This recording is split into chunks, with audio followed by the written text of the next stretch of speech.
Warahmatullahi wabarakatuh. Waalaikumsalam.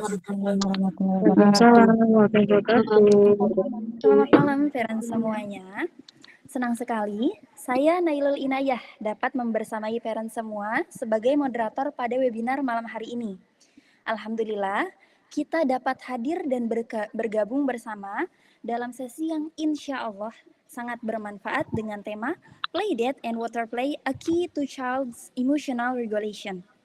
Oke, sebelum kita memulai acara pada malam hari ini, mari kita awali dengan membaca basmalah bersama-sama ya, parents. Kita mulai. Bismillahirrahmanirrahim. Semoga Allah memberikan keberkahan dan kemudahan dalam jalannya acara kita pada malam hari ini. Parents, pernah nggak sih kita melihat anak-anak tiba-tiba tantrum, tiba-tiba marah, atau bahkan sulit ditenangkan? Seringnya kita sebagai orang tua malah fokus untuk memikirkan gimana caranya supaya anak kita tenang dan diam. Tapi jarang kita paham bahwasanya di kondisi ini sebenarnya anak itu sedang kesulitan mengelola emosinya. Oh iya, sebelumnya saya tanya ke parents semuanya, suara saya jelas enggak ya? Jelas ya? Alhamdulillah. Jelas. Oke. Alhamdulillah. Oke, nah dalam kondisi tadi ketika anak sedang tantrum, sedang marah, sedang sulit untuk ditenangkan, seringnya kita hanya fokus gimana sih caranya supaya anak kita diam, gimana sih caranya supaya anak kita itu nurut. Padahal di kondisi itu adalah kondisi yang sangat penting untuk kita paham sebagai orang tua bahwa anak kita sedang kesulitan untuk meregulasi emosinya. Nah, menariknya parents, ternyata ada cara sederhana yang sering kita anggap hanya main-main biasa, padahal punya dampak besar terhadap regulasi emosi anak. Nah, kira-kira aktivitas sederhana apa sih yang bisa membantu anak jadi lebih tenang dan terkontrol emosinya? Oke, parents semuanya, malam ini kita akan bareng-bareng belajar dan menggali insight tersebut dari para narasumber yang luar biasa. Jadi kita punya 3 narasumber nih. Saya sebagai moderator akan membacakan biografi ketiganya, yang tentu saja mereka punya latar belakang yang luar biasa ya. Yang pertama, saya akan membacakan dari Ibu Hairina Zahidah, Sarjana Pendidikan bersertifikasi Hidroterapi. Beliau merupakan praktisi pendidikan khusus dengan pengalaman mengajar di sekolah inklusi dan pusat tumbuh kembang anak. Ia menangani berbagai anak dengan diagnosa seperti autisme, ADHD, gangguan emosi perilaku, serta anak dengan gangguan sensori motorik. Selain itu, ia telah mengantongi sertifikasi internasional di bidang hidroterapi dan sensory terapi. Oke, selanjutnya kami juga bersama Ibu Inggit Rosmadamayanti, Sarjana Pendidikan bersertifikasi hidroterapi.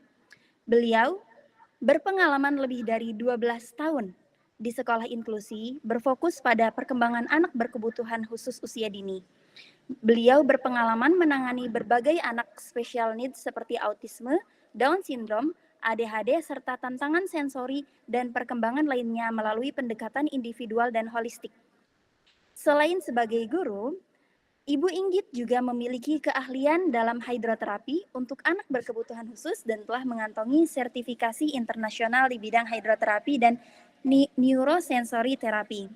Kemudian ada pemateri ketiga dari kita, yaitu Bapak Ahmad Fajri Al-Hanafi, Sarjana Pendidikan, guru bersertifikasi hidroterapi.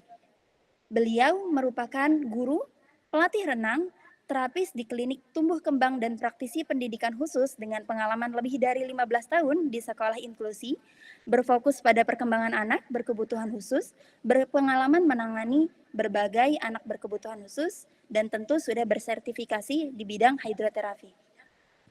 Oke, tidak tanpa membuang-buang waktu, langsung saja kita masuk ke sesi yang pertama, yaitu pemaparan materi dari Ibu Hairina. Kepada beliau kami persilahkan. Silahkan Ibu Hairina. Assalamualaikum warahmatullahi wabarakatuh. Selamat malam semuanya. Waalaikumsalam. Malam. Terima kasih. Terima kasih banyak untuk kesempatannya dan antusias Ibu dan Bapak, parents ataupun guru untuk bisa join di sini. Nah, seperti yang sudah muncul ya di sini, kalau kita bicara soal perkembangan anak, kita tuh sering fokus sama hasil akhirnya aja ya. Kok anak belum ngomong, atau kok ini nggak bisa diem nih anaknya, atau aduh sering tantrum nih, gitu ya. Padahal kalau perkembangan anak ini ibaratnya tuh kayak pohon atau piramid yang di sini. Kita nggak bisa nih ada di puncak kalau akarnya sendiri nggak kuat. Nah, disinilah hari ini saya mau ngajak Bapak Ibu ngelihat ke akar tersebut nih. Di segitiga perkembangan ini justru jadi kunci utama nih buat anak-anak bisa fokus belajar dan belajar secara emosional nantinya. Oke, kita mulai ya. Jadi kita akan fokusnya di area yang biru yang paling bawah ya Bapak Ibu. Nah, yang pertama kita bisa lihat olfaktori atau penciuman. Nah, kita pastiin dulu apakah anak-anak bisa membedakan, bau. Bau itu ada yang wangi, ada yang mengganggu, ada yang tidak disukai atau menyengat gitu. Nah, anak bisa mengenali itu enggak ya gitu. Kalau, kegiatan sederhananya misalnya kita bisa bedain suka dan tidak suka dari bau tersebut. Ya, misalnya dikasih parfum, "Oh parfum ini wangi atau bau nih?" Gitu, anak tahu atau tidak gitu. Itu bisa latihannya seperti itu. Nah, berkaitan sama olfaktori tersebut, kita geser ke gustatory. Nah, gustatory yang paling ujung nih, ini berkaitan sama sensori mulut ya, berkaitan sama lidah, berkaitan juga sama pengenalan anak tentang rasa. Kita semua tahu ya misalnya, oh bagian depan anak-anak sensorinya manis gitu, dia bisa nggak ya bedain manis sama asin atau asin sama asam kayak gitu. Nah, nanti bisa juga nih mengenal bahan-bahan makanannya. Oh, aku nggak suka terlalu manis, berarti apa ya yang tidak boleh banyak-banyak gitu. Kita pengenalannya memang harus dari hal-hal yang paling dasar dulu. Ya, ini juga yang berkaitan biasanya sama problem anak-anak, oh ada yang picky eater, nggak makannya pilih-pilih nih. Nah, dilihat dulu bagian kenapa dia bisa pilih-pilih. Dia paham nggak ya apa yang dia tolak itu gitu. Apa sih yang membuat dia memilih satu makanan itu aja, misalnya gitu. Nah, selanjutnya kita geser ke visual. Visual atau penglihatan. Nah, kita lihat nih, anak ini bisa memfokuskan nggak ya sesuatu yang sedang dilibatkan dalam kegiatannya. Arah pandangnya sesuai nggak ya sama benda yang sedang dipakainya. Misalnya dia mau ngambil benda yang ada di atas, dia ngeliat ke atas nggak ya? Atau ternyata tangannya ke atas tapi matanya kemana-mana, misalnya gitu. Atau di bawah juga, bendanya di bawah tapi dia masih sambil ngelihatnya ke belakang. Nah, itu bisa jadi catatan nantinya. Oh, berarti secara visual belum full nih, belum optimal nih, butuh latihan-latihan. Sebenarnya banyak banget nih kegiatan-kegiatan yang bisa buat mengoptimalkan kemampuan visual anak. Misalnya permainan-permainan yang melibatkan, ayo kita harus fokus ya, lihat bendanya ada di sini. Kalau bergeser, pindahnya kemana ya? Mata anak mengikuti atau tidak? Dia fokus gak ya sama posisi akhirnya? Misalnya seperti itu. Nah, selanjutnya ada di auditori. Kalau auditori, ya pendengaran, itu juga bisa kita lihat anak itu paham atau tidak sama instruksi yang kita kasih. Atau kita tarik mundur sedikit, anak dengar nggak ya kalau kita panggil, dia sadar nggak ya sama suara. Betul, terus juga misalnya lagi, oh coba cari benda A. Misalnya anak ini ternyata salah nih ngambilnya. Oh, kita lihat dulu, dia beneran belum tahu bendanya kah? Atau ternyata salah denger nih, atau tidak tahu yang dia dengar itu apa, seperti itu. Maaf ini suaranya agak hilang, masih bisa didengar? Masih Aman? bisa, masih Oke, bisa. Masih bisa. terima kasih. Oke, selanjutnya kita lihat lagi ada di taktil. Nah, taktil ini melibatkan organ yang paling luas, kulit. Gitu. Jadi semua permukaan itu melibatkan taktil. Ini yang biasanya banyak jadi keluhan orang tua. Ya, kalau biasanya saya ada sesi sama anak ya, gitu. Entah itu iya nih Bu, anaknya nggak mau megang karena jijik gitu, atau ini Bu, anaknya kalau misalnya kotor tuh langsung panik gitu, atau Bu ini nih kalau makan tuh maunya cuma yang lembut-lembut aja, atau cuman mau yang keras-keras aja kayak keripik gitu. Nah itu juga tuh jadi permasalahan biasanya. Nah taktil ini butuh kita optimalkan. Kenapa? Karena anak-anak juga kan harus bisa beradaptasi dengan semua lingkungannya ya. Entah nanti dia megang apa atau dia perlu benda apa gitu. Nah latihan taktil sangat banyak caranya. Biasanya kita pakai permainan-permainan yang memang dipakai buat sama anak-anak aja. Misalnya pakai clay atau enggak ada clay, bikin adonan dari terigu gitu atau enggak ada lagi. Ayo mainan-mainan di sekitarnya deh gitu. Kita bisa tempel-tempel, lem-lem. Lem juga kan termasuk ya buat bikin prakarya sederhana anak. Nah, itu juga bisa kelihatan tuh secara taktil dia menerima atau enggak atau masih menolak banyak gitu. Itu juga bisa jadi catatan orang tua untuk bisa lihat kemampuan anak secara sensori dan motorik masih kurang atau sudah optimal. Selanjutnya ada di vestibular. Vestibular itu secara sederhananya adalah tentang keseimbangan.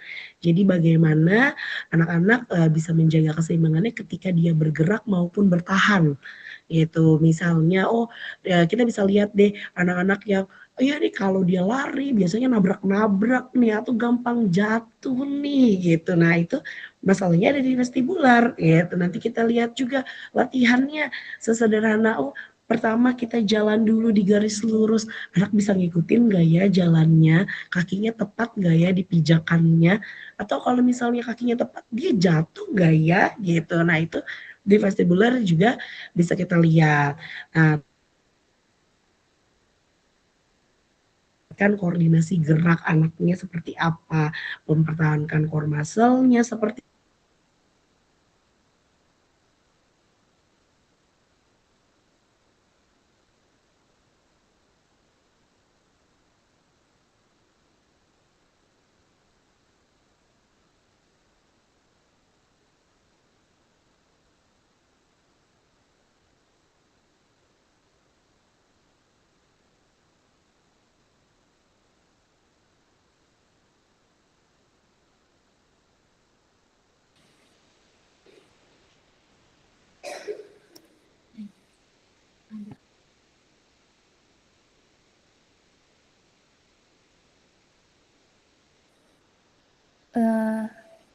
Halo?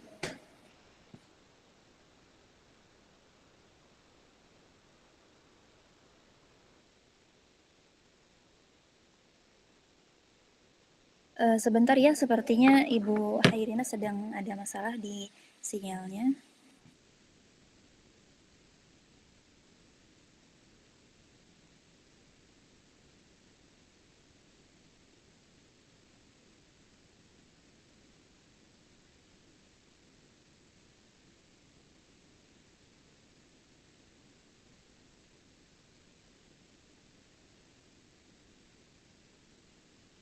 Oke, sebentar ya.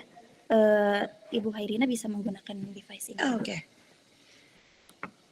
Oke, mohon maaf semuanya terpotong masalah sinyal ya. Oh. Oke, lanjut ya.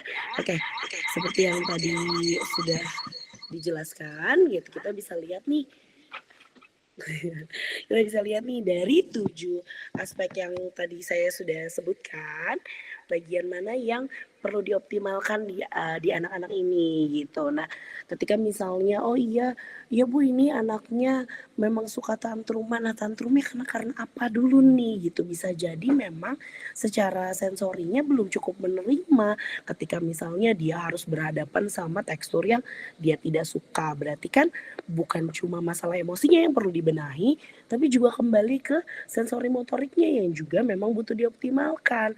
Misalnya lagi, ya Bu ini nggak mau makan, terus jadinya kalau misalnya makan tuh nunggu lapar dulu atau harus disuapin dulu. Masalahnya ada di mana? Oh, mungkin dia tidak sadar sama kegiatan makan itu sendiri gitu. Oh, sebelum dia sadar sama kegiatan makan, kita cari dulu kenapa nih sampai tidak sadar sama kegiatan makannya. Coba ditarik dulu, oh dia belum paham sama rasa, ternyata dia belum paham sama instruksi kita ketika makan tuh harus apa ya, berhubungan sama auditori, atau ternyata masakannya nggak suka nih secara penerimaan baunya gitu, makanya anaknya menolak. Nah itu tadi yang saya bahas di awal, seringkali kita miss di situ, kita cuma lihat hasil akhirnya aja yang kita anggap bahwa aduh ini masalahnya A, masalahnya B, masalahnya C gitu. Kita suka lupa bahwa ada loh bagian-bagian yang ternyata harus kita gali lebih dalam untuk tahu masalah utamanya sebenarnya apa. Segitiga perkembangan ini yang akan jadi dasarnya untuk kita bisa tahu dulu, kita tarik garis dulu. Oh iya, ternyata ada aspek di sini yang kelewat. Oh iya, ternyata ada aspek di sini yang belum optimal sehingga masih harus dikejar lagi nih supaya nantinya kita lihat ke atasnya nih bisa berjalan lebih optimal lagi. Karena kalau kita lihat di puncak itu ada academic learningnya, ada daily livingnya, ada behave-nya. Nah itu tadi yang dibahas. Anaknya sudah bisa tenang nantinya, sudah bisa beradaptasi dengan baik sama lingkungannya, sudah bisa mencerna materi-materi akademik yang nantinya dia terima di sekolah seperti itu. Kurang lebih sih itu yang bisa saya sampaikan ya Bapak Ibu. Nantinya Bapak Ibu bisa tinggalkan di kolom komentar kalau ada pertanyaan gitu. Terima kasih banyak untuk sesi kali ini, saya kembalikan ke moderator. Terima kasih banyak. Oke, terima kasih banyak Ibu Hairina Zahida. Sebelumnya saya mau mengambil kesimpulan kali ya, karena jujur ini sangat menarik dan insightful sekali ya, parents semuanya. Dari penjelasan Ibu ini, saya bisa menarik kesimpulan begini, betul apa enggak sih? Bahwasannya sebelum kita menyalahkan atau misalkan komplain atas anak kita yang tantruman, kenapa kita tidak mencari tahu dulu? Jangan-jangan sensori anak kita yang belum bekerja secara sempurna, begitu ya? Karena kalau misalkan kita sebagai orang tua hanya fokus kepada kognitif anak, padahal yang dasarnya tadi dari hierarki 3 hal itu belum bisa menyebabkan kognitifnya nggak bekerja dengan baik karena sensorinya belum bekerja secara optimal, begitu Ya, bukannya? betul banget nih. Jadi kita harus lihat dulu dasarnya buat gitu. Baik kita behavior.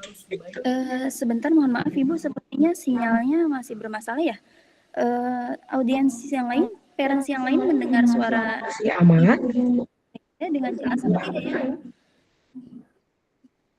Oh, kurang jelas. Gitu. Gak apa-apa. Disimpulkan aja. Betul tadi. Oke, betul ya, begitu ya, Ibu Hairina Zahida.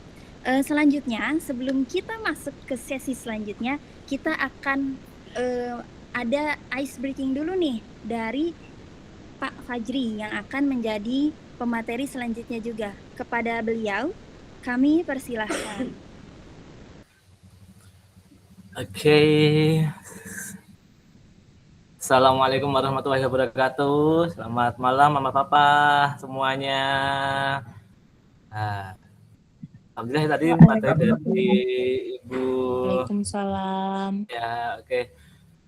Kita akan masuk ke sesi berikutnya. Tapi, biar menghangatkan suasana ini, sepertinya kalau di tempat saya di Jakarta ini lagi hujan, mungkin di tempat Bapak Ibu ada yang hujan, mungkin ada yang mungkin cerah ya. Nah, biar menghangatkan suasana, nah saya akan mengajak Bapak Ibu semua untuk bermain games, tapi gamesnya sederhana, hanya membuka dan menutup kamera.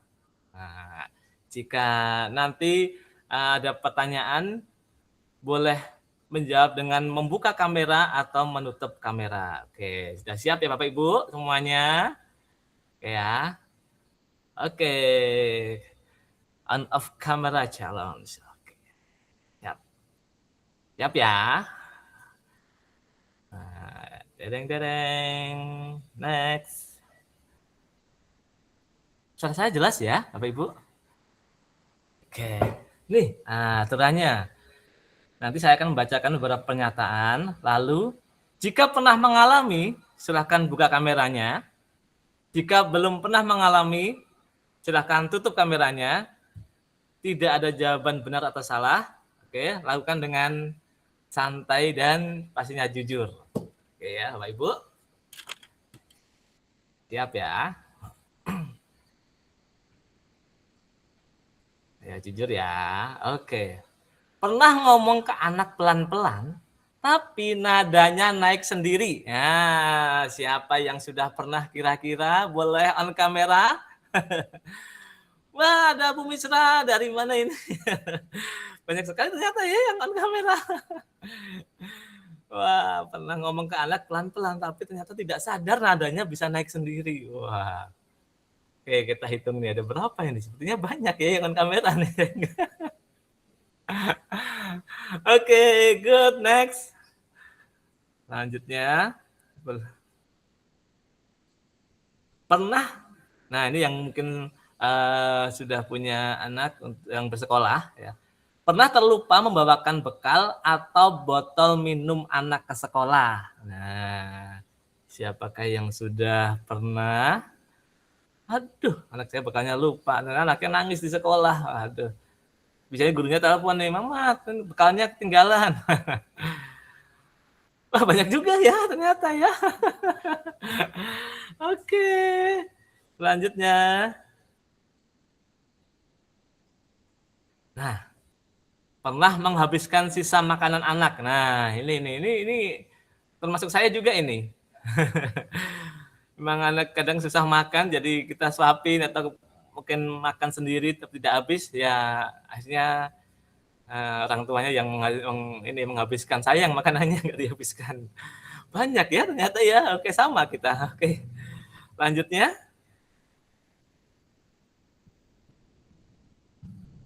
Pernah bilang ke anak-anak, sebentar ya, tapi sebentarnya lama.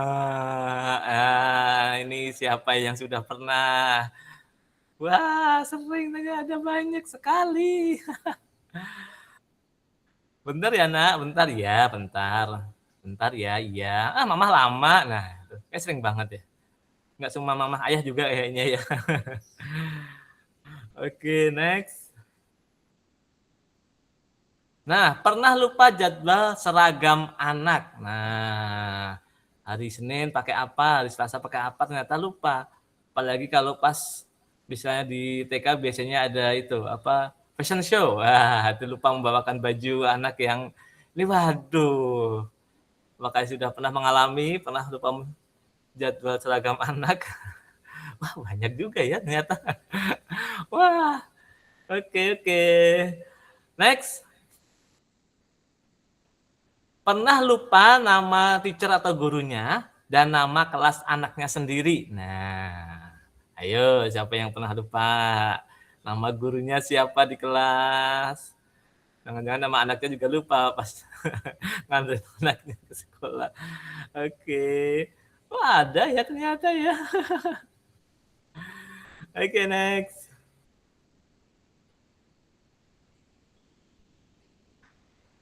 Pernah antar anak ke sekolah padahal hari itu libur. Nah, ini berapa kali di sekolah saya pernah nih.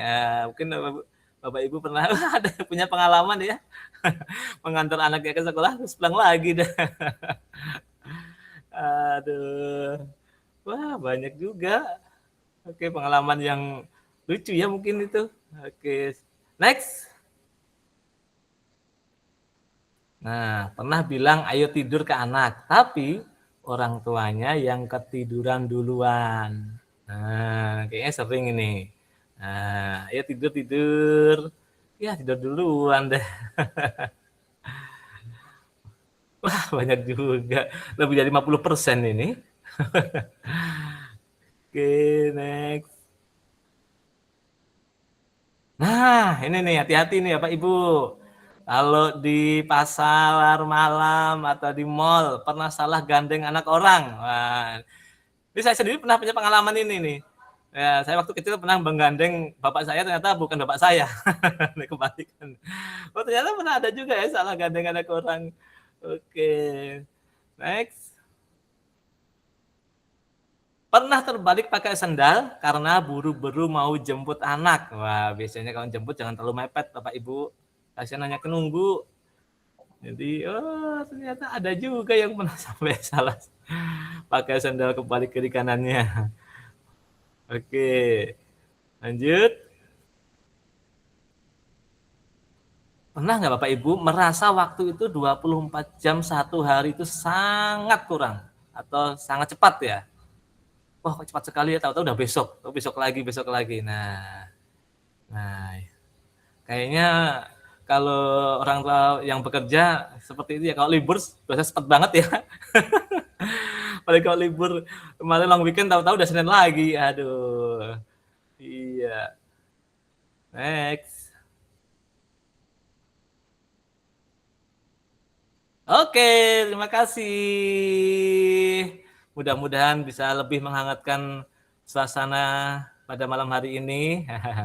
Makasih, nanti ketemu lagi dengan saya. Setelah ini silahkan untuk Ibu Nay sebagai moderator. Iya, Silahkan. terima kasih Bapak Fajri atas ice breaking-nya. Jujur, dan saya mau menyampaikan juga kepada parent semuanya bahwa bahkan saya pun relate ya sama semua pertanyaannya. Tadi saya mau jawab pernah, tapi takut heboh sendiri gitu loh.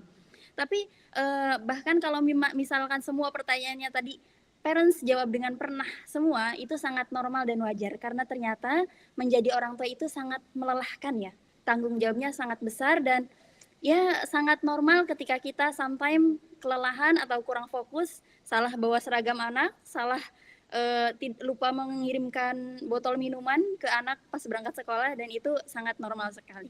Oke, terima kasih Bapak Fajri sekali lagi atas ice breaking-nya. Selanjutnya kita akan masuk ke sesi inti dari pembahasan ini, yaitu apa sih urgensi dari playdate dan waterplay ini. Materi ini akan disampaikan oleh saudari kita, orang yang tentu berpengalaman, Ibu Inggit Rasma Damayanti. Kepada beliau kami persilahkan.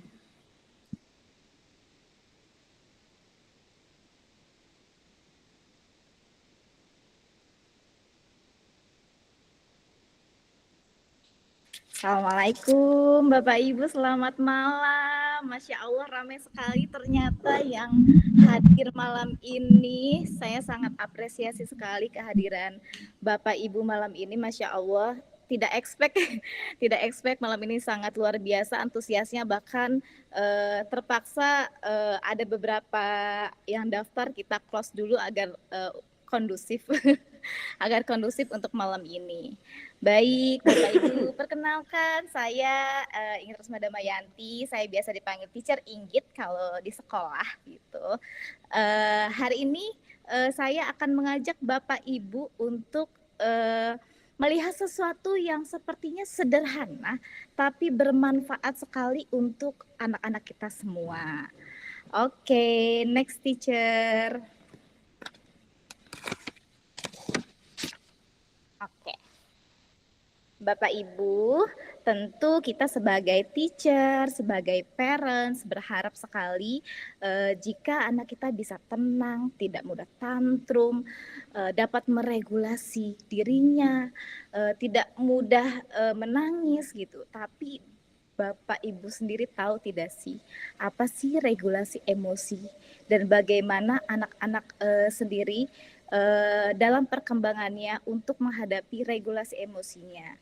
Nah, regulasi emosi adalah kemampuan anak untuk mengenali emosi marah, kecewa, senang, terus kemudian bagaimana anak mengontrol respon tidak langsung tantrum atau tidak agresif, dan bagaimana anak-anak kita bisa menenangkan dirinya atau disebut self-soothing. Next lagi teacher. Nah, kemampuan regulasi emosi tidak datang sendiri mama papa. Kemampuan ini harus dipelajari perlahan. Jadi bukan tiba-tiba kemampuan ini memang sudah bawaan dari lahir gitu ya. Tapi memang harus dipelajari secara pelan-pelan melalui pengalaman. Nah, perkembangan regulasi emosi menurut usia perkembangan, ini Bapak Ibu ada yang sudah pernah lihat atau pernah baca kalau ternyata tahapan usia perkembangan 0 sampai 6 tahun itu berbeda-beda loh perkembangan regulasi emosinya. Nah, seringkali kita tuh ngerasa kenapa ya anak saya seperti ini, namun sebenarnya ini tuh bukan masalah Bapak Ibu gitu. Ini adalah sebuah perkembangan atau sebuah proses bagaimana anak itu sendiri dapat sampai mencapai meregulasi emosinya. Ketika anak Bapak Ibu bilang ke kita, aku marah, aku sedih, aku benci sama ibu gitu. Nah, tapi itu tuh bukan maksudnya melawan Bapak Ibu, tapi itu adalah cara anak bagaimana mengenali emosinya gitu. Kemudian bagaimana proses panjang itu menjadi pembelajaran yang cukup efektif dan bermanfaat untuk dirinya. Jadi ketika ada anak Bapak Ibu, ibu aku nggak suka, ibu kenapa kayak gini ya? Papa kenapa kayak gini ya? Gitu. Atau anak Bapak Ibu mengalami konflik bersama temannya, itu jangan langsung dilerai. Tapi kita tanyakan dulu, kita validasi dulu, kita biarkan anak-anak itu sendiri mengalami konflik bersama teman-temannya atau bersama kakak adiknya yang ada di rumah. Jadi setiap tangisan, setiap konflik kecil itu bukan sesuatu yang harus dihentikan Bapak Ibu, tapi sesuatu yang perlu kita dampingi sebagai orang dewasa. Oke, selanjutnya next teacher. Nah, lanjut. Nanti mungkin saya juga bisa share ya terkait tabel perkembangan regulasi emosi di dalam grup.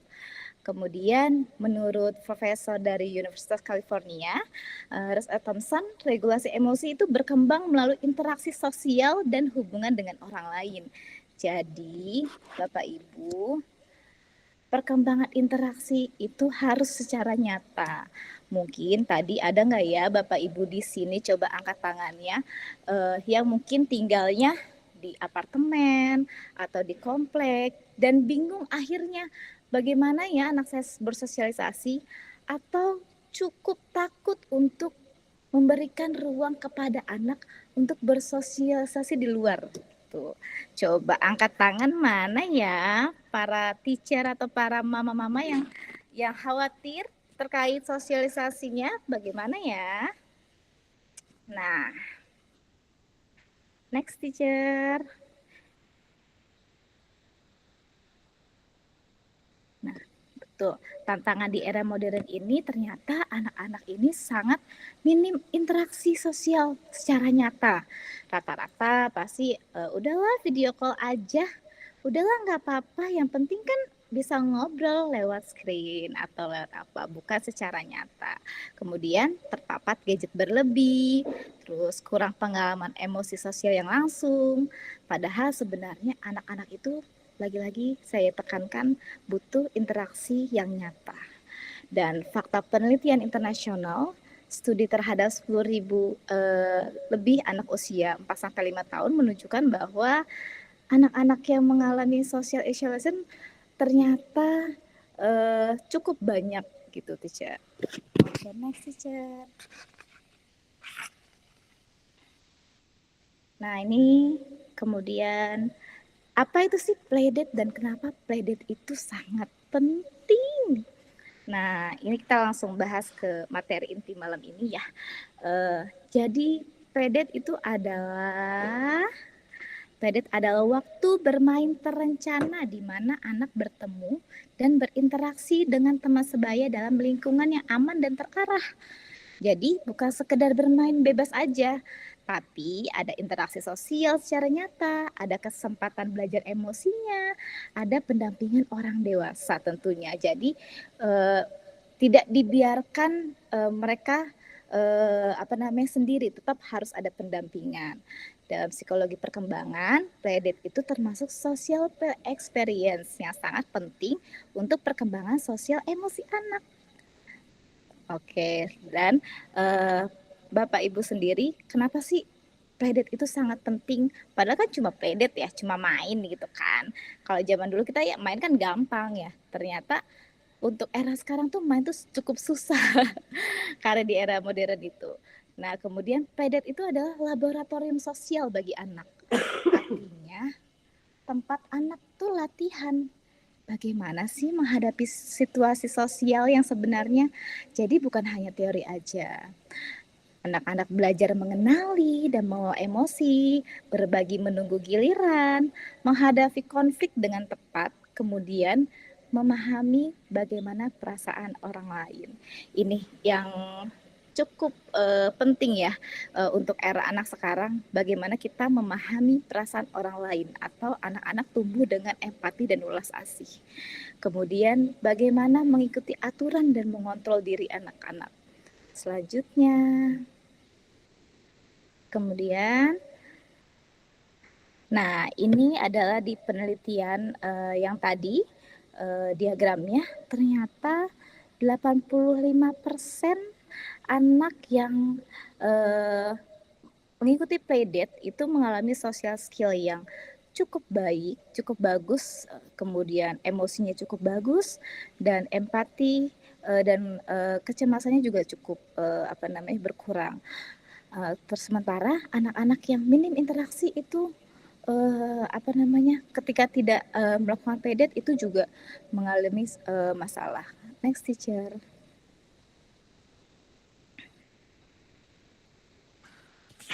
Nah, apa saja aktivitas yang bisa dilakukan untuk melakukan playdate? Nah, bisa juga kita water play, cross motor, sensory play, art and craft, dan bisa juga piknik.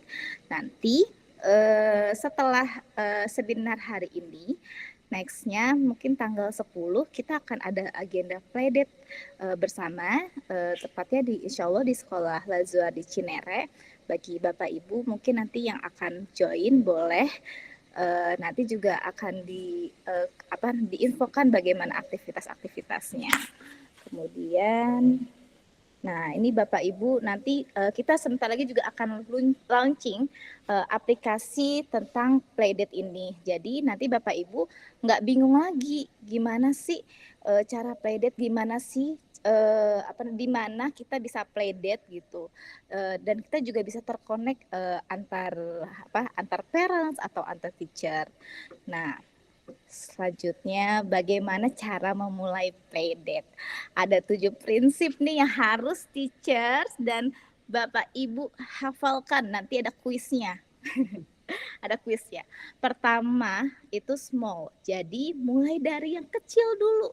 Jangan langsung kita buat acara besar playdate ya. Terkecil dulu. Mulai dari undang satu teman atau kelompok kecil dulu. Kemudian connect.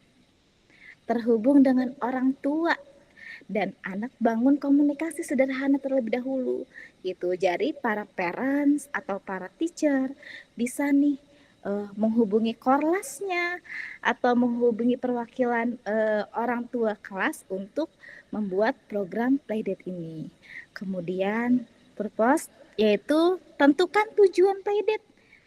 Tujuan bermainnya mau apa, aktivitasnya mau apa, tepatnya di mana, lalu bagaimana kita play-nya, siapkan aktivitas yang menyenangkan sesuai usia ya. Jangan anak usia 2 tahun kita kasih mainan 10 tahun Bapak Ibu. Nanti dia bingung apa ini gitu. Kemudian rules-nya, buat aturan sederhana agar anak merasa aman. Kalau mungkin di sini ada Bapak Ibu yang pernah mengikuti tentang disiplin positif. Nah, kita bisa terapkan disiplin positif ini dalam rules playdate.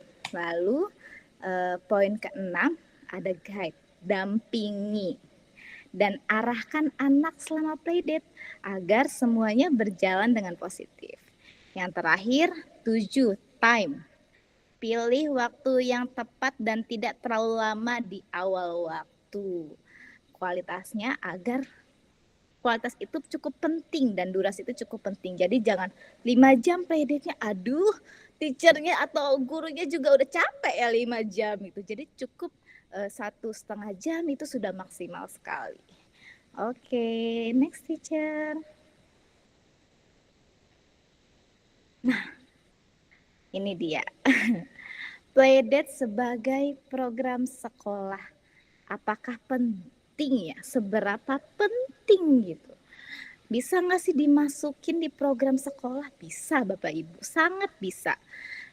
Ketika sekolah hanya berfokus pada aspek akademik, tanpa memberi ruang yang cukup untuk interaksi sosial yang terarah, maka nantinya akan ada bagian penting dari perkembangan anak yang terlewat, yaitu kemampuan mengelola diri dan membangun relasi.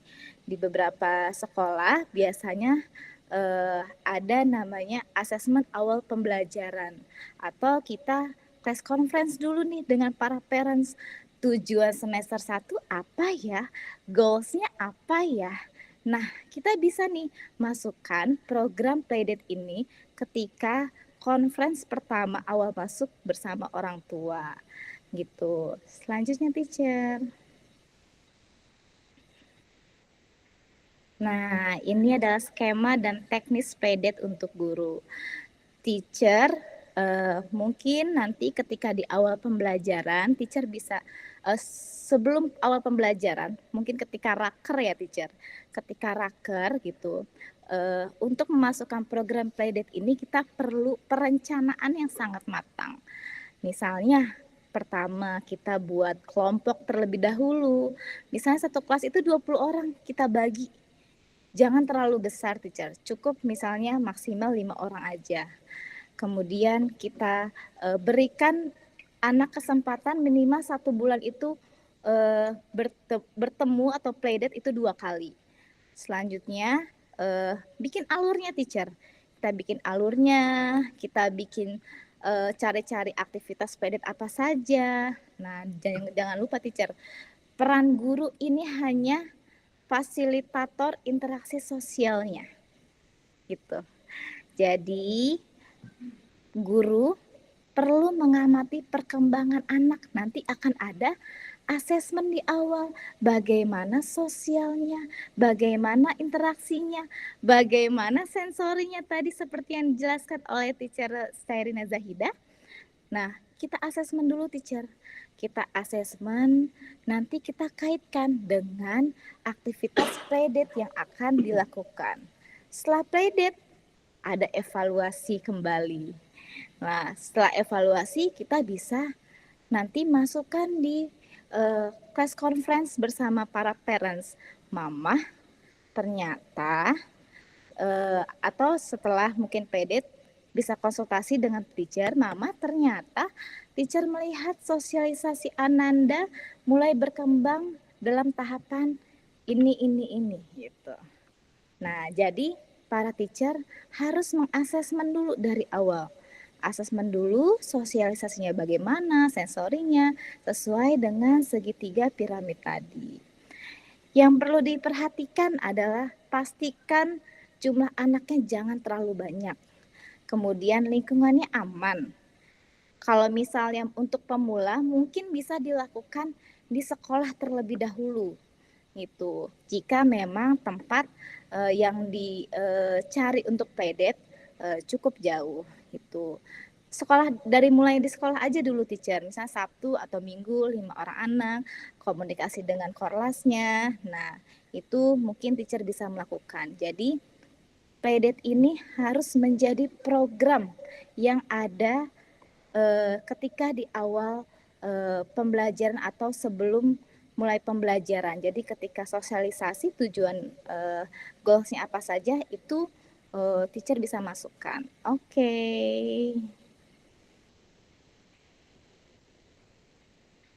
Nah, insight-nya nih untuk orang tua dan parents, orang tua dan teacher. Jadi, playdate ini bukan hanya anak punya teman, tapi anak-anak bisa melatih kesabaran, kontrol diri, komunikasi, dan melatih empati. Closing statement dari saya ini.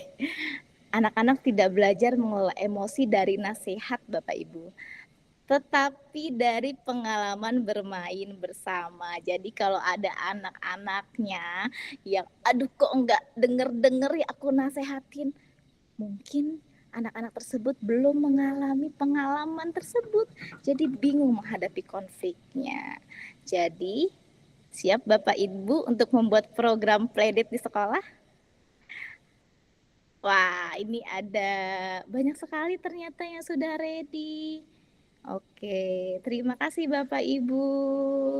Saya Teacher Inggit, nanti akan dilanjutkan bersama Teacher Fajri terkait salah satu aktivitas playdate yaitu water play.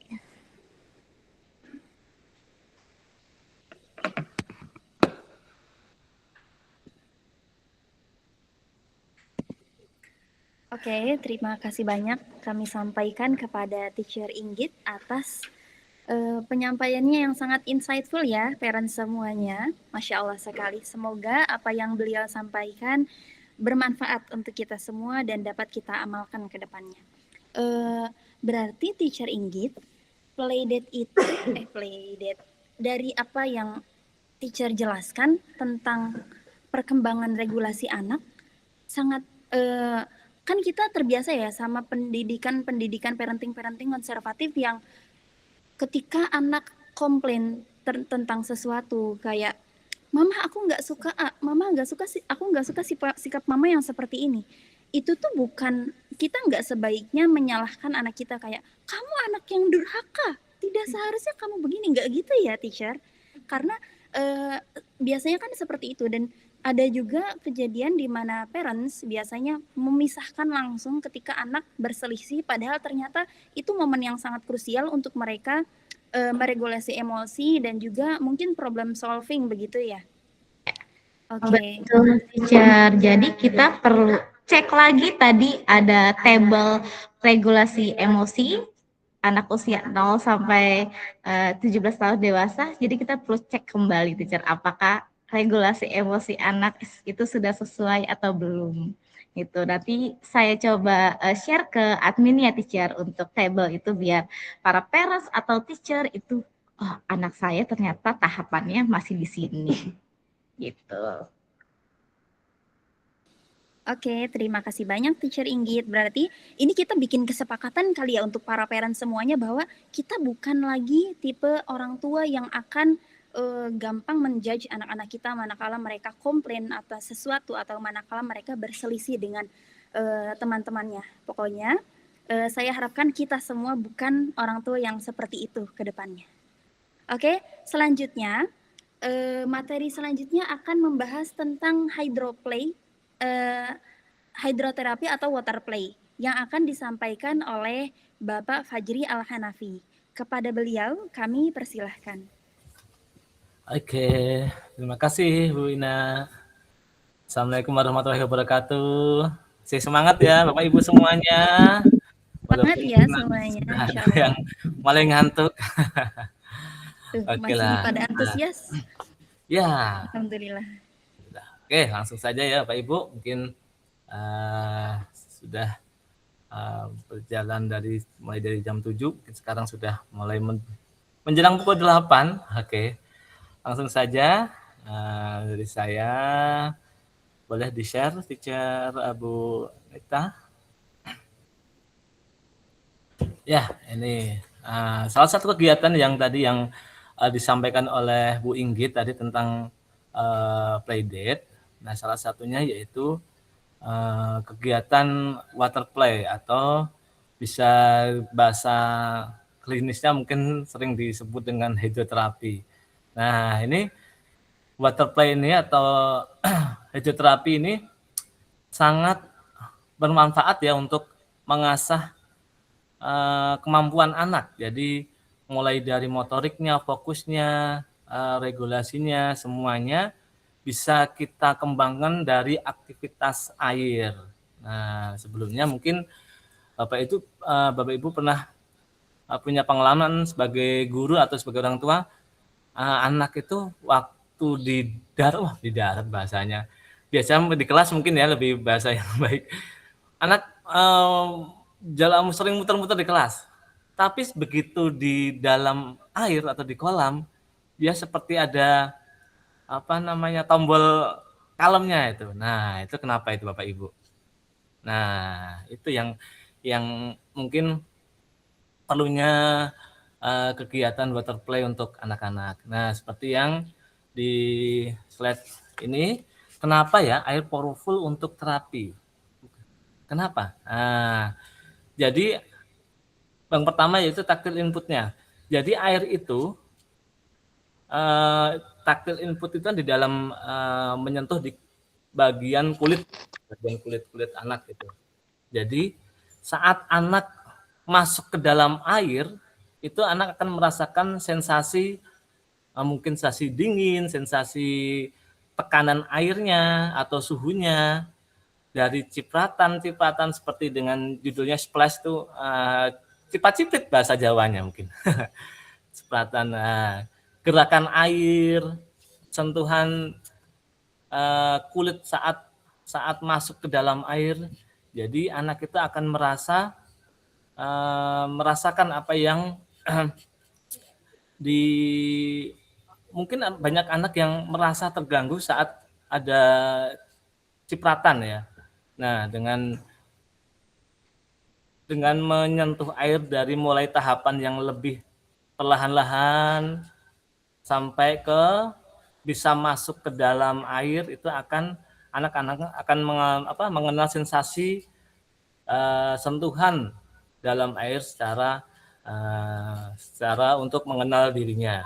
Lalu dalam yang kedua yaitu proprioceptive input. Nah, kalau tadi taktil itu tentang di dalam kulitnya, sekarang lebih masuk ke dalam lagi, yaitu ke dalam persendian ototnya atau tekanan pada tubuhnya. Jadi lebih sederhana yaitu anak itu akan memahami seberapa kuat tenaga yang akan dikeluarkan. Nah, ini sangat bermanfaat dalam komunikasi dengan temannya. Kadang anak yang ada banyak kasus yang anak suka mendorong. Sebenarnya mungkin kalau ditanya, aku tidak mendorong. Ternyata dia tidak bisa mengontrol tenaganya. Nah, itu biasanya ada masalah dalam proprioceptifnya. Jadi dengan aktivitas di air ini salah satunya yaitu untuk untuk mengenal agar anak itu mampu untuk mengontrol energinya. Nah, selanjutnya yaitu vestibular. Nah, vestibular ini berkaitan seperti yang disampaikan oleh pemateri pertama, Bu Cesa tadi, yaitu tentang keseimbangan. Nah, dalam keseimbangan, biasanya keseimbangan itu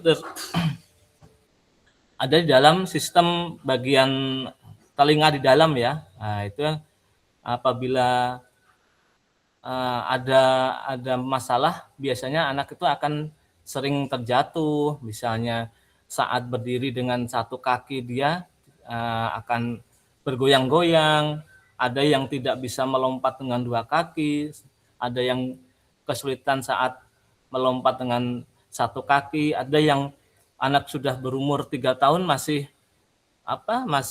nurunin anak tangga dengan kaki kanan saja belum bergantian. Nah, itu salah satu masalah dalam keseimbangan. Jadi salah satu kegiatan untuk melatih keseimbangan yaitu dengan aktivitas dalam air. Salah satunya itu. Lanjut lagi yaitu manfaatnya yaitu untuk calming pressure. Nah, ini air itu kan membuat ada tekanan ya di dalam kolam itu biasanya ada tekanan air. Jadi itu membuat tekanan alami, jadi seperti anak seperti dipeluk secara alami oleh air, dipeluk secara lembut, sehingga anak akan lebih tenang. Nah, ini yang tadi saya katakan, mungkin saat anak di kelas banyak yang sering berjalan-jalan, kadang berlarian masih impulsif. Nah, sering atau konsisten bermain di air tapi dengan tujuan. Nah, itu akan membuat anak akan lebih kalem, lebih tenang karena dibantu dengan tadi tekanan air tadi. Oke, lanjut dulu. Nah, apa itu hidroterapi? Nah, hidroterapi yaitu ini saya mengumpulkan dari beberapa sebelumnya. Boleh sebelumnya dulu, Isnita. Sebelumnya boleh yang tadi dulu. Ya. Tadi saya mungkin dari beberapa pendapat ahli. Nah, ini hidroterapi yaitu strategi stimulasi perkembangan menggunakan media air untuk membantu regulasi sensori, motorik, emosi, fokus, dan kesiapan belajar anak. Jadi tidak hanya berenang, tapi aktivitas butterfly yang dirancang untuk target tertentu. Jadi berenang itu salah satu aktivitas hidroterapi. Tapi untuk anak-anak berkebutuhan khusus, kadang saya ya pengalaman berapa tahun ya, anak ABK itu agak sulit untuk diajarkan gaya berenang. Karena berenang itu kan banyak aturan yang harus dipenuhi, misalnya koordinasi kakinya, koordinasi tangan dengan kaki, pernafasan. Nah, itu kadang memang tidak sedikit ya anak-anak berkebutuhan khusus bisa lomba renang, kita juga ada paralimpik gitu. Tapi tidak dikhususkan untuk bisa berenang, tapi untuk aktivitasnya yang ditargetkan untuk perkembangan tertentu, misalnya koordinasi kakinya, kita kembangkan koordinasi kaki, kekuatan ototnya, dia mampu memahami instruksi seperti itu. Next.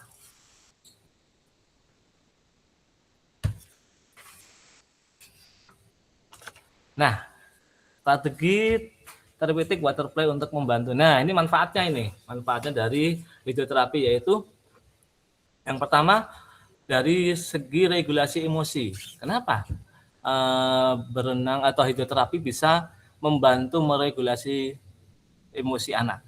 Nah, saat anak berada dalam air, tubuhnya itu menerima banyak rangsangan ya, seperti sentuhan, tekanan pada tubuh, gerakan tubuh dalam air, serta rasa ringan karena daya apung. Jadi saat di dalam air itu kan kadang badan jadi terasa ringan karena dibantu oleh tekanan air. Itu yang membuat anak menjadi lebih tenang, sehingga manfaatnya itu dapat untuk meregulasi emosinya. Seperti itu untuk ketenangan. Lanjut, yaitu untuk perkembangan motorik. Nah, motoriknya sangat penting sekali, Bu. Sebelumnya dulu ya. Nah, untuk perkembangan motoriknya, dari kegiatan berenang itu anak akan lebih mudah mencoba sebuah gerakan atau beberapa gerakan dalam air karena perasa ringan di dalam air itu. Tapi di dalam air itu walaupun terasa ringan, tapi otot persendian itu akan bekerja lebih kuat lagi. Makanya Bapak Ibu pernah kalau berenang pasti lebih lapar gitu. Karena memang energi yang dikeluarkan itu lebih banyak. Walaupun saat di dalam air itu terasa ringan. Itu keunggulannya dalam aktivitas dalam air. Selanjutnya dalam fokusnya. Nah, fokus dalam aktivitas butterfly itu banyak sekali kegiatan, misalnya dalam kegiatan nggak harus berenang, misalnya mengambil bola, menangkap bola, misalnya gurunya melempar bola, terus anak menangkap bola atau mengambil beberapa bola, misalnya ambil bola warna merah. Nah, itu untuk melatih fokus anak-anak dan juga melatih pemahaman instruksi. Jadi aktivitas yang ada di darat, kok di darat, bahasanya kalau di darat lucu ya. Bahasa aktivitas yang sehari-hari kita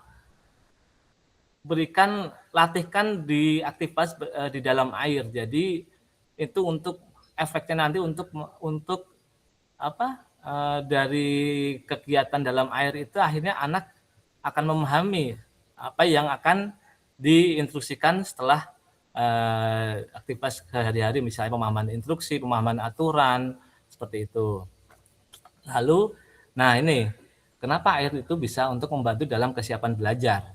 Nah, karena anak akan lebih siap belajar ketika tubuhnya lebih tenang dan terorganisir setelah mendapatkan sensori, motorik, sehingga anak dapat mudah untuk memahami instruksi, karena setelah aktivitas yang konsisten dalam air otomatis akan membuat anak itu lebih tenang, lebih motoriknya lebih terorganisir. Akhirnya di dalam kelas dia udah siap untuk menerima input atau pembelajaran yang disampaikan oleh gurunya. Jadi itu akan memudahkan atau untuk menyiapkan tubuh anak itu untuk persiapan belajar. Oke, next.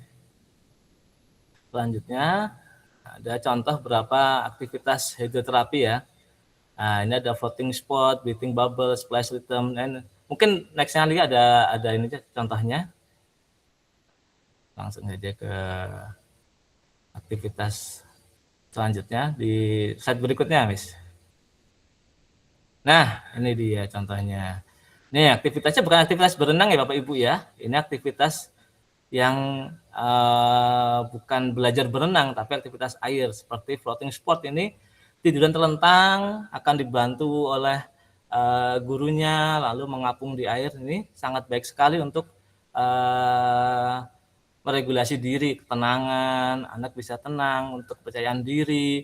Ini biasanya anak kalau tidak terbiasa akan takut dia terlentang dalam air, mungkin cemas, itu biasanya akan takut karena belum terbiasa. Jadi kalau misalnya kita latihkan seperti ini sangat membantu sekali untuk melatih ketenangan. Ini breathing bubble, ini meniup di dalam air. Jadi kita membuat bubble di dalam air itu untuk salah satu untuk regulasi juga ya. Ada juga tepuk air. Jadi untuk melatih koordinasi, melatih fokus. Ada water hook juga, memeluk anak dalam air. Ini sangat membantu anak memperoleh kepercayaan diri. Selanjutnya, next.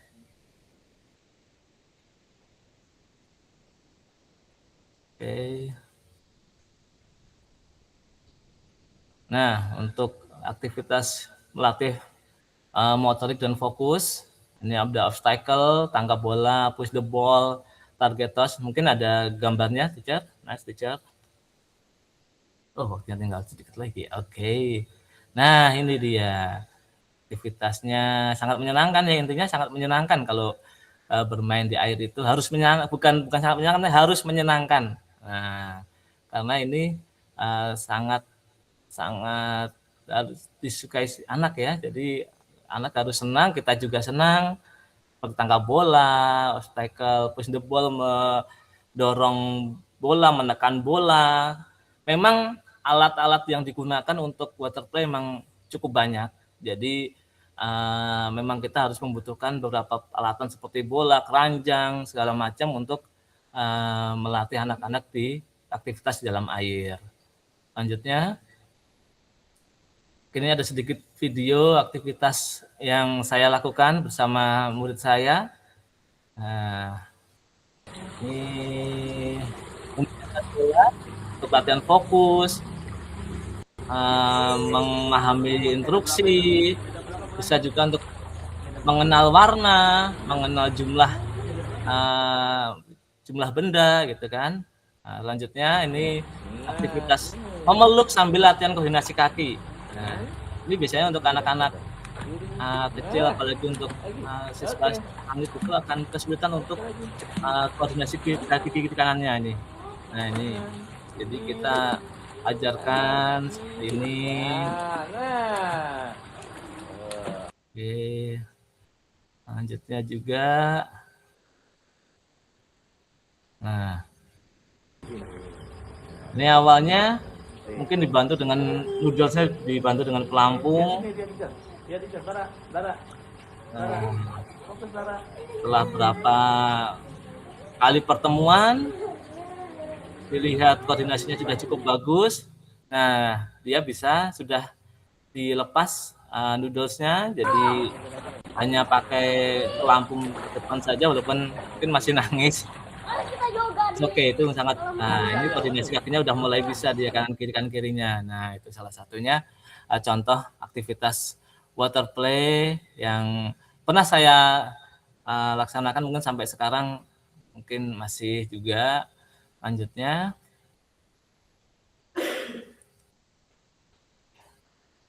Nah, ini dia. Jadi intinya water play itu ada di terapi itu bukan sekedar bermain, strategi yang sangat powerful untuk membantu regulasi tubuh, motorik, dan fokus. Otomatis kalau tubuh anak tenang, jadi otaknya juga lebih siap untuk belajar. Jadi siap untuk sekolah dinis tadi, siap untuk belajar di sekolah. Seperti anak misalnya disuruh berlari, tapi jalan aja masih sering jatuh, gimana mau berlari gitu. Jadi kalau anak sudah tenang, koordinasinya sudah bagus, sudah siap untuk sekolah, nah jadi anak-anak akan lebih siap untuk belajar. Dan seperti itu. Next. Ya, terima kasih. Mungkin dari saya sedikit sharing saya. Mungkin setelah ini ada diskusi atau ada pertanyaan. Silahkan Teacher Inai. Oke, terima kasih banyak Teacher Ahmad Fajri Al-Hanafi atas penjelasannya yang sangat luar biasa terkait hidroterapi. Berarti ya Teacher, permainan air ini walaupun tampaknya sederhana, tapi ternyata punya impact yang luar biasa ya terhadap tumbuh kembang anak-anak. Karena ternyata permainan air dapat memberi stimulasi ya terhadap sensorik yang mana dampaknya nanti anak-anak lebih tenang. Begitu ya? Iya, benar sekali. Ya. Betul sekali, Miss. Dari aktivitas, walaupun aktivitas sederhana ya, seperti tadi ngambil bola, bernafas, membuat bubble, mendorong, berjalan di air, seperti apa, aktivitas-aktivitas sederhana, tapi memang sangat memberikan efek yang baik untuk perkembangan anak, terutama sensori. Jadi anak itu dibantu dari aktivitas tekanan air dan dibantu dengan aktivitas di dalam air dan memudahkan anak, sehingga memudahkan anak untuk bergerak. Jadi akhirnya itu efeknya tadi sangat baik untuk regulasi sensoriknya dan fokusnya juga, seperti itu. Baik, terima kasih Teacher Fajri. Maka kunci utama dari meregulasi emosi anak-anak adalah tentu saja mereka terbiasa dulu sensorinya, begitu ya, entah itu dari playdate, salah satunya dengan hidroterapi itu. Oke, sesi selanjutnya kita akan sebelum question ya, sebelum sesi tanya jawab. Jadi parents bersabar dulu, yang ada pertanyaan silahkan disimpan dulu karena kita akan ada sesi yang seru banget nih. Apa sih itu? Yaitu salah satu pemateri kita akan menyampaikan satu kuis yang apabila ada parents yang dapat menjawab dengan tepat, nanti akan mendapatkan reward berupa gratis mengikuti sesi water play atau playdate selanjutnya bersama teachers lainnya. Siap semuanya? Kencangkan sabuk pengaman karena kita akan memulai sesi ini. Hanya ada satu pertanyaan. Siap-siap ya semuanya. Kepada Teacher Inggit, kepada beliau, kami persilahkan untuk memberikan pertanyaannya.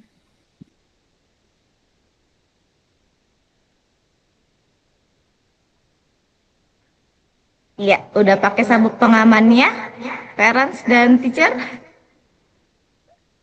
Oke, baik. Siap-siap ya. Tadi coba siapa yang ingat? Tunggu. Cica Rina ya, ready ya? Lihat ya siapa yang duluan ya. Oke. Pertanyaannya, siapa nama bapak saya? Oh bukan. Berarti sebelum menjawab angkat tangan dulu ya, parents semuanya. Pakai emot kali ya. Berarti Ya, cepet-cepetan oke. nih. Ya. Oke, silakan teacher.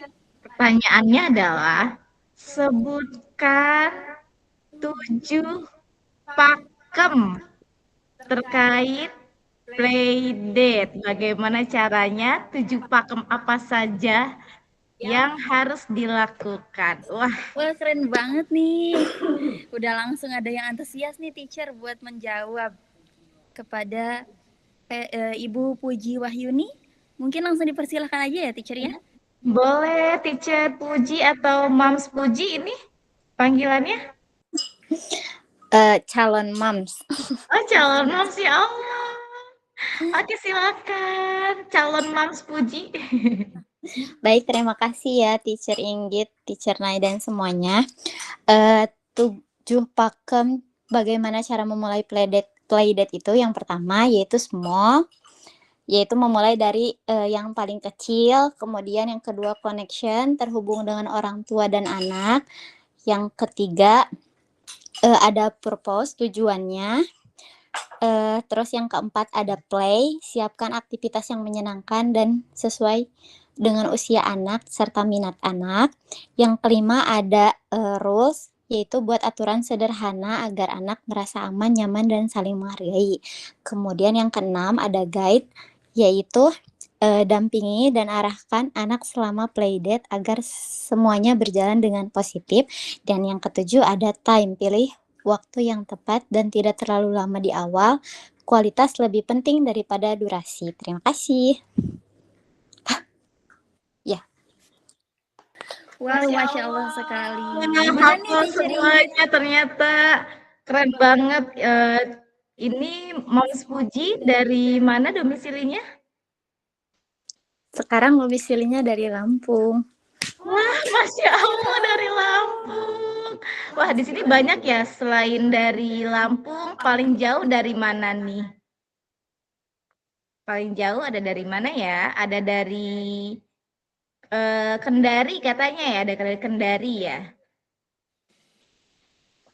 Mana suaranya Kendari? Apa sudah bobo? Hai, Oke. Tuh langsung angkat Oh, tangan. ada. Oh, iya, dari Masya Allah. Kendari, Masya Allah. Ada dari Kendari. Terjauh dari mana lagi ya? Lampung, Kendari, Lampung jauh banget sih teacher. Bekasi. Ada. Oh iya. Ada dari Korea juga ternyata, teacher. Masya Allah, ada dari Korea.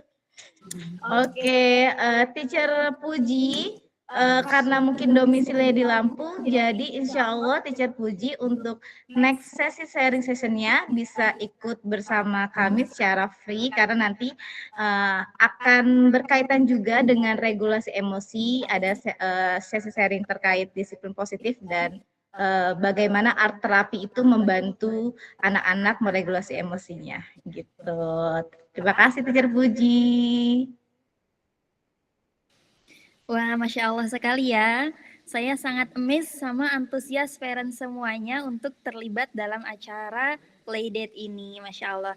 Tapi yang parents yang belum kebagian, tenang aja karena kita masih ada surprise selanjutnya. Tapi sebelumnya kita akan masuk ke sesi tanya jawab. Oke, parents yang udah siap dengan pertanyaan, boleh mengangkat tangannya terlebih dahulu mungkin ya, kemudian bisa bertanya kepada teachers yang ada di sini. Silahkan. Kita batasi 3 pertanyaan ya, parents semuanya. Mengingat waktunya yang sudah terbatas. Oke, sambil menunggu pertanyaan mungkin kalau misalkan parents kurang berkenan untuk bertanya langsung bisa menulis pertanyaannya di kolom chat ya.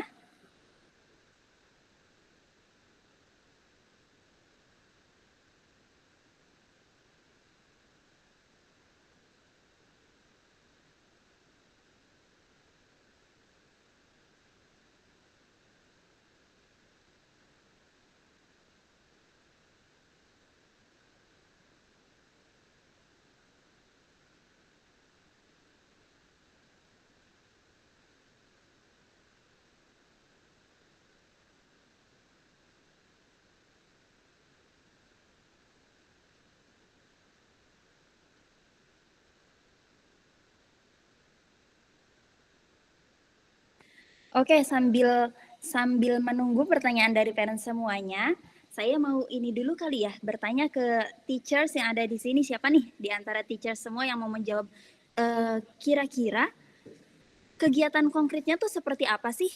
Kegiatan konkretnya tuh seperti apa sih, dalam playdate dan water play ini, teachers?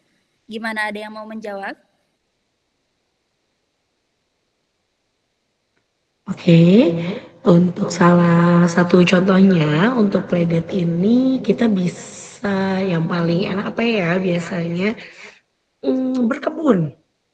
Nah, ini berkebun itu kan biasanya kita lakukan tuh kita menganggapnya oh orang dewasa kali ya yang ngelakuin, enggak ternyata anak-anak juga bisa loh gitu. Mulai dari ngenalin tanah, ngenalin bibit tanaman, terus juga anak-anak bisa dikoordinasikan untuk saling bekerja sama di proses berkebun tersebut. Di berkebun tersebut juga melibatkan tadi yang sensori-sensori yang sempat saya bahas juga ya, bisa di taktilnya, secara visualnya gitu, terus juga melibatkan air yang tadi Pak Fajri sudah jelaskan gitu. Nah, kegiatan berkebun ini juga kan sesuatu yang pada akhirnya bisa jadi kegiatan yang vokasional, yang bisa menghasilkan ketika nantinya anak dewasa mungkin nanti bisa jadi produktif nih, seneng buat nanam-nanam sayuran gitu, bantu mamanya nanti buat tanam-tanam bawang, tanam-tanam cabe, itu juga bisa dilakukan di rumah. Sebenarnya playdate tuh sesederhana itu. Jadi bisa kita lakukan hal-hal yang tadi saya sebutkan sering ditemui di kehidupan sehari-hari, hal-hal yang mendasar dan pastinya menggunakan bahan-bahan yang gampang kita temui kayak gitu, Miss. Masya Allah, baik, baik, baik. Bisa dipahami, teacher. Aku ada satu pertanyaan lagi sih. Dari tadi kan kita ngebahas tentang pentingnya sensori ya. Betapa pentingnya mengembangkan sensori anak dengan berbagai metode gitu loh. Tapi memang kenapa sih? Kenapa harus sensori yang utama gitu loh? Kenapa? Kenapa kalau misalkan anak itu ternyata ya udah nggak terlalu mengenal, misal dia maunya makan yang lembut aja gitu loh lidahnya, nggak mau yang ya udah, kan kita orang tua bisa memberi tuh teachers untuk anak kita, oh karena dia sukanya yang lembut aja udah berarti sepanjang hidupnya nih kita kasih bubur aja, otomatis kan sensori lidahnya pengecapnya kan nggak berkembang ya, apa itu istilahnya. Nah, memang seberapa penting sih dampaknya ke depannya itu loh ketika salah satu sensori anak tidak berkembang dengan baik. Oke, dampaknya sebenarnya banyak banget yang bisa kita temui dan kita lihat ya di sehari-hari. Banyak loh ternyata orang dewasa yang sampai dia dewasa nggak bisa ya ternyata dia duduk tenang dengan lama gitu. Kenapa nih? Oh ternyata core muscle-nya nggak kuat. Itu berangkat dari sensori. Terus juga misalnya yang tadi teacher sempat sebutin, ya makannya itu-itu aja.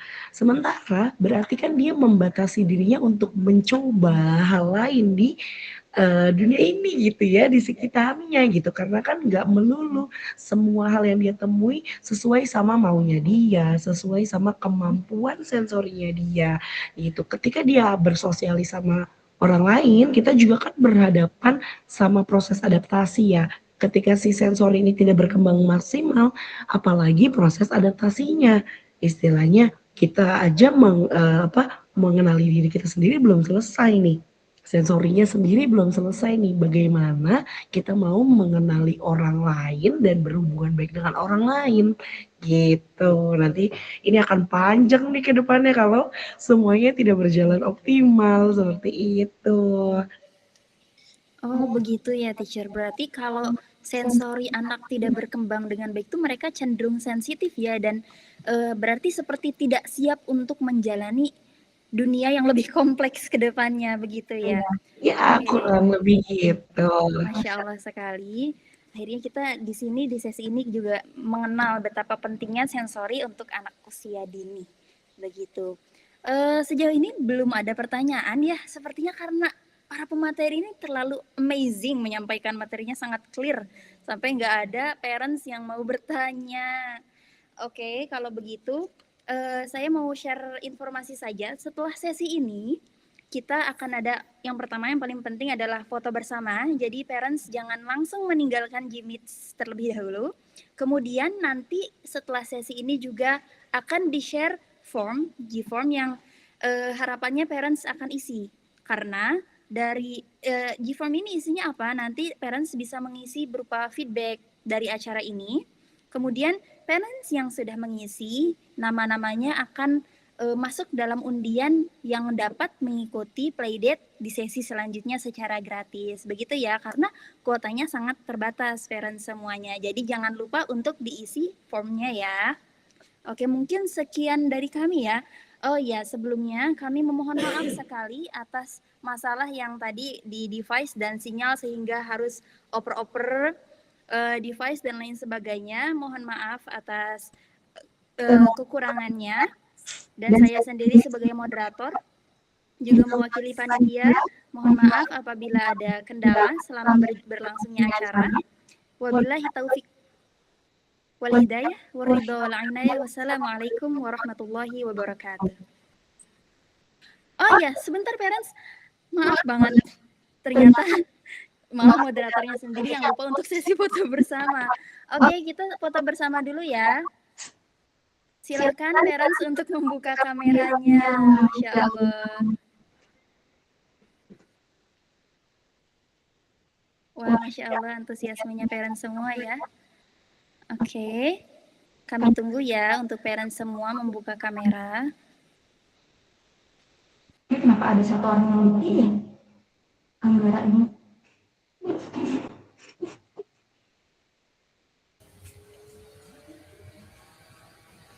Mungkin bisa dibagi berapa ini ya. Misalnya satu layar kan tidak cukup, bisa di 3 kali mungkin ya. Oke. Sudah siap ya semuanya? Kita mulai hitung. Ibu Nita sudah siap kameranya? 1, 2, 3.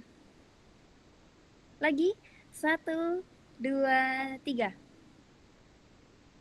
Oke, terima kasih untuk parents semuanya. Sekali lagi kami sebagai panitia mohon maaf atas segala luput sepanjang berjalannya acara. Wabillahi taufiq wal hidayah. Salam lagi ya. Assalamualaikum warahmatullahi wabarakatuh. Waalaikumsalam. Sampai jumpa di playdate selanjutnya ya parents. Terima kasih. Terima kasih. Dadah teacher. Bye-bye. Dadah.